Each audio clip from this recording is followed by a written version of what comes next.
নির্বাচন ও সংস্কার মুখোমুখি করা রাজনৈতিক উদ্দেশ্যমূলক বলে মন্তব্য করেছেন বিএনপি ভারপ্রাপ্ত চেয়ারম্যান তারেক রহমান। শুক্রবার সন্ধ্যায় বিএনপি আয়োজিত পেশাজীবীদের সম্মানে ইফতার মাহফিল অনুষ্ঠানে তিনি এ মন্তব্য করেন।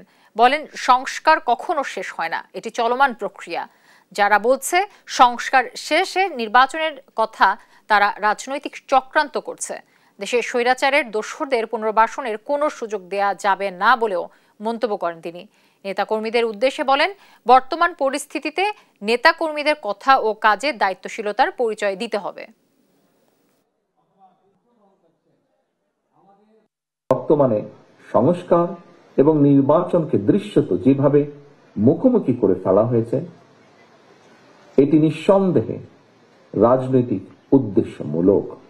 সরকারের এমন কোনো পদক্ষেপ নেওয়া উচিত হবে না যাতে রাষ্ট্র এবং রাজনীতিতে পলাতক স্বৈরাচারের দোসররা পুনর্বাসিত হওয়ার সুযোগ পায়।